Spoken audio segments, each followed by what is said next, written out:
Call of Cthulhu by H.P. Lovecraft.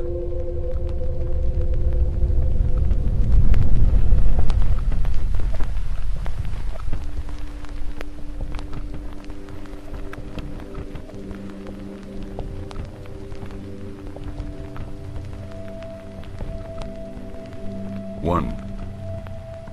The Horror in Clay. The most merciful thing in the world, I think, is the inability of the human mind to correlate all its contents. We live on a placid island of ignorance in the midst of black seas of infinity, and it was not meant that we should voyage far. Theosophists have guessed at the awesome grandeur of the cosmic cycle wherein our world and human race form transient incidents. They have hinted at strange survivals in terms which would freeze the blood if not masked by bland optimism. But it is not from them that there came the single glimpse of forbidden eons which chills me when I think of it, and maddens me when I dream of it.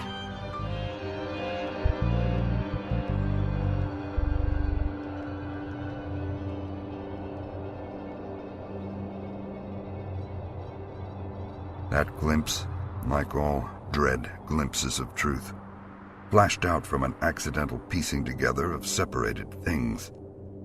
In this case, an old newspaper item, and the notes of a dead professor. I hope that no one else will accomplish this piecing out. Certainly, if I live, I shall never knowingly supply a link in so hideous a chain. I think that the professor, too, intended to keep silent regarding the part he knew, and that he would have destroyed his notes had not sudden death seized him. The professor had been stricken whilst returning from the Newport boat, falling suddenly, as witnesses said, after having been jostled on the precipitous hillside which formed a shortcut from the waterfront to the deceased's home in Williams Street. Physicians were unable to find any visible disorder, but concluded after perplexed debate that some obscure lesion of the heart, induced by the brisk ascent of so steep a hill by so elderly a man, was responsible for the end. As my great-uncle's heir and executor, for he died a childless widower, I was expected to go over his papers with some thoroughness. There was one box which I found exceedingly puzzling, and which I felt much averse from showing to other eyes. The bas-relief was a rough rectangle less than an inch thick and about 5 by 6 inches in area, obviously of modern origin.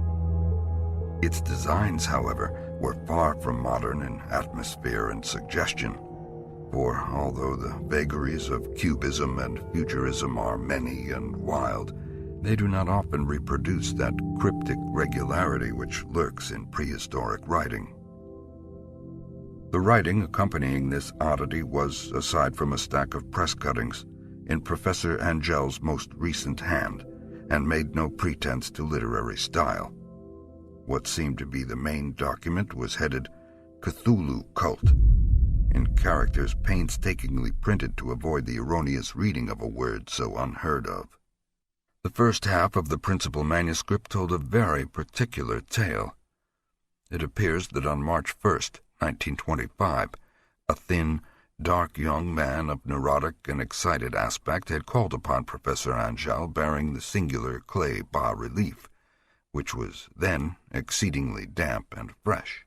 His card bore the name of Henry Anthony Wilcox, and my uncle had recognized him as the youngest son of an excellent family slightly known to him. On the occasion of the visit, ran the professor's manuscript, the sculptor abruptly asked for the benefit of his host's archaeological knowledge in identifying the hieroglyphics of the bas-relief, and my uncle showed some sharpness in replying, for the conspicuous freshness of the tablet implied kinship with anything but archaeology. Young Wilcox's rejoinder, which impressed my uncle enough to make him recall and record it verbatim, was of a fantastically poetic cast, which must have typified his whole conversation, and which I have since found highly characteristic of him. He said, It is new indeed, for I made it last night in a dream of strange cities. Upon retiring, he had had an unprecedented dream of great cyclopean cities of Titan blocks and sky-flung monoliths, all dripping with green ooze and sinister with latent horror. Hieroglyphics had covered the walls and pillars, and from some undetermined point below had come a voice that was not a voice, a chaotic sensation which only fancy could transmute into sound, but which he attempted to render by the almost unpronounceable jumble of letters CTHULHU FHTAGN.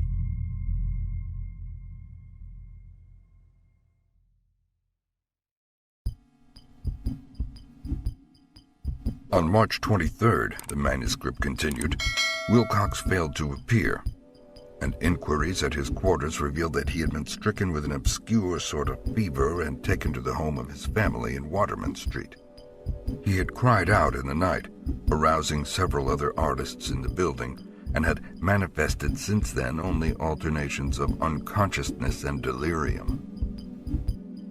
On April 2, at about 3 p.m., every trace of Wilcox's malady suddenly ceased. He sat upright in bed, astonished to find himself at home, and completely ignorant of what had happened in dream or reality since the night of March 22nd. My uncle, it seems, had quickly instituted a prodigiously far-flung body of inquiries amongst nearly all the friends whom he could question without impertinence, asking for nightly reports of their dreams and the dates of any notable visions for some time past.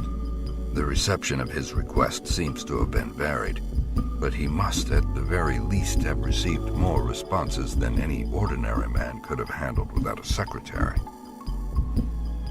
Scientific men were little more affected, though 4 cases of vague description suggest fugitive glimpses of strange landscapes, and in one case, there is mentioned a dread of something abnormal. One case, which the note describes with emphasis, was very sad.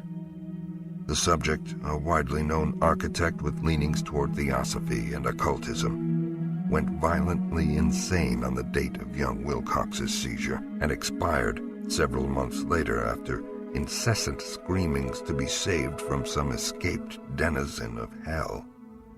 Here was a nocturnal suicide in London, where a lone sleeper had leaped from a window after a shocking cry.